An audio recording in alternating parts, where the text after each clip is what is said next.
इस गीत लाख गहरा हो सागर तो क्या, प्यार से कुछ भी गहरा नहीं हो।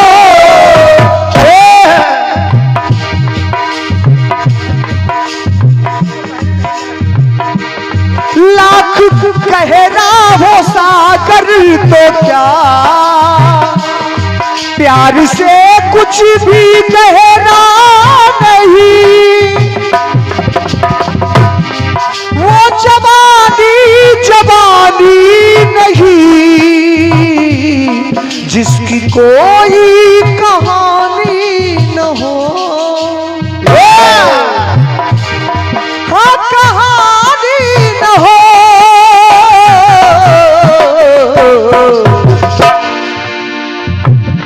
जिंदगी की न टूटे लड़ी, प्यार कर ले, हाँ प्यार कर ले घड़ी दो घड़ी। ओ जिंदगी की न टूटे लड़ी, प्यार कर ले घड़ी दो घड़ी। जिंदगी की न टूटे लड़ी, प्यार कर ले घड़ी दो घड़ी। गीत को सुनिएगा।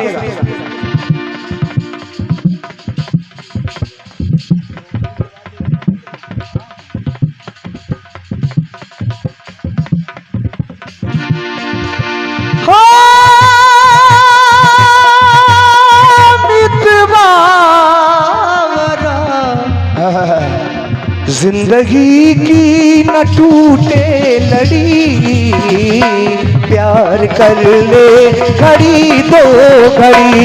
ओ जिंदगी की न टूटे लड़ी, प्यार कर ले घड़ी दो घड़ी। सुनिएगा, ये तो फिल्म वालों ने कहा, लेकिन दादा जब तारा रानी नहीं कह सकता अब उनको, जब तारा जी ब्राह्मण के घर नौकरी करने लगी, पंडित जी ने तारा जी से पुष्प मंगाया कि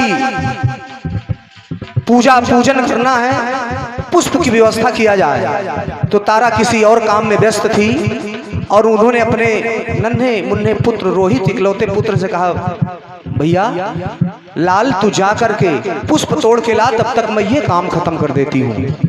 विधाता की लेखनी थी। और जब पुत्र गया रोहित पुष्प तोड़ने, तो आप कथा जानते हैं सर्प ने डस लिया, और जब डस लिया तो मरणासन हो गया। वो उसके रोहित के प्राण पखेरु उड़ गए।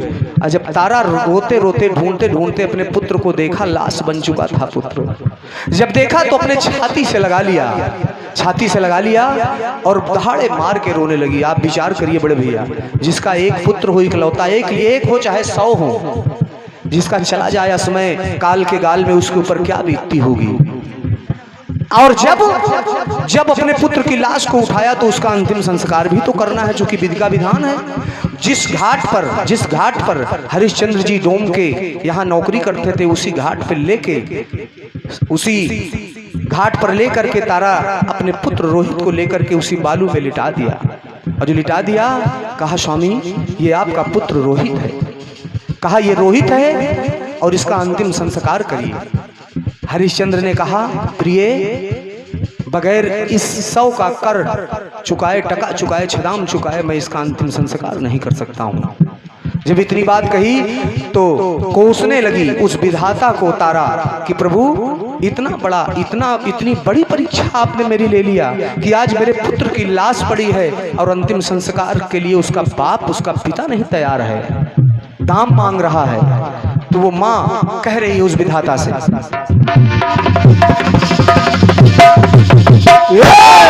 आई कितनी मुसीबत बड़ी, आज घेरे है दुख की घड़ी।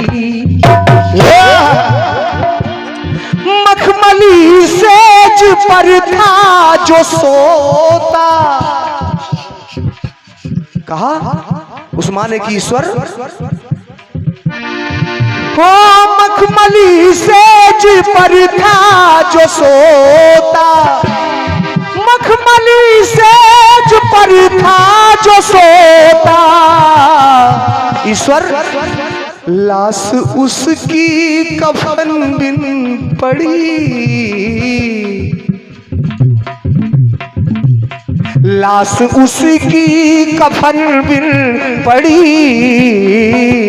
आज घेरे है दुख की घड़ी हो, लाश उसकी कफन बिन पड़ी, आज घेरे है दुख की घड़ी हो।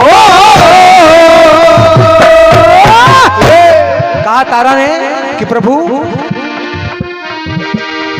मेरे मालिक ये क्या कर दिया, शब्दों का प्रयोग है दादाजी, मेरे मालिक ये क्या कर दिया, जो दिया था बुझा क्यों दिया, इकलौता दिया था उसको भी बुझा दिया, मेरे मालिक ये क्या कर दिया,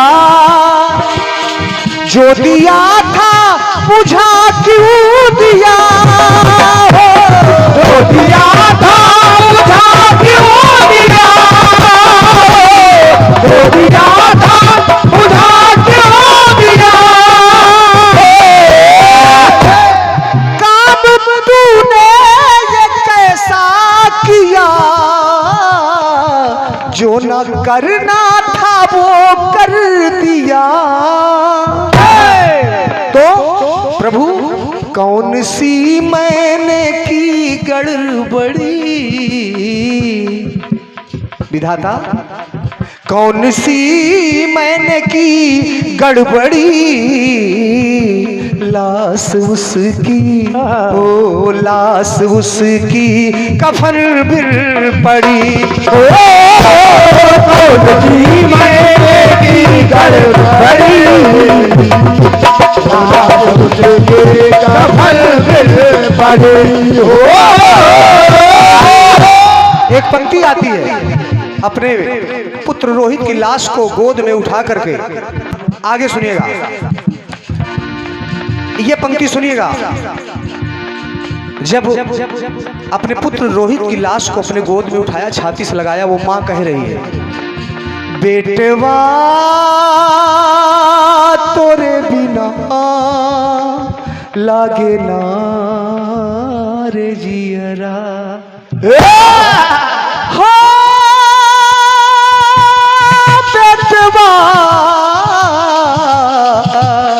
बेटवा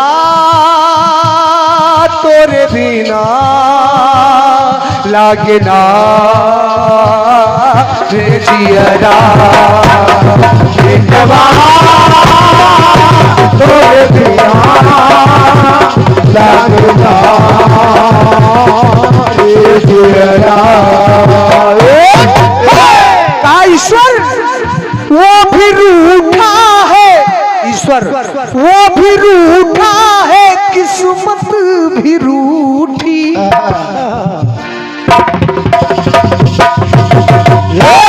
वो भी रूठा है, किस्मत भी रूठी, सारी दुनिया की दौलत भी झूठी हो, सारी दुनिया की दौलत भी झूठी हो, सारी दुनिया की दौलत भी झूठी हो, लुट गया मेरे दिल का खजाना, और लुट गई मेरी अंगुली की अंगूठी, जड़ी लाश उसकी कफन बिन पड़ी,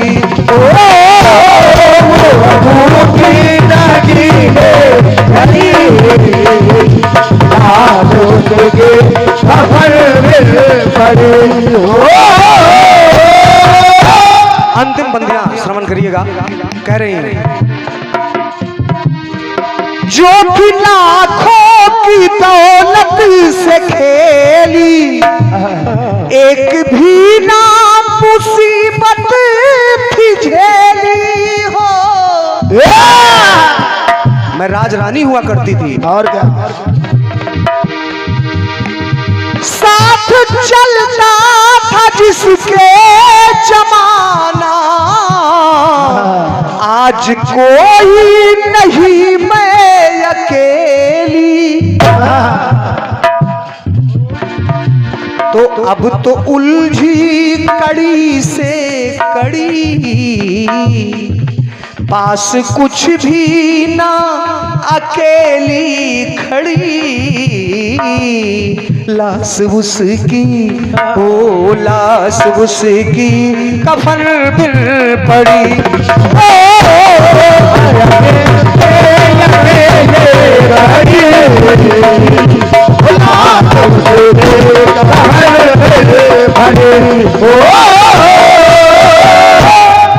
बेटवा तोरे बिना लागे ना रे जियरा, बेटवा तोरे बिना लागे ना रे जियरा।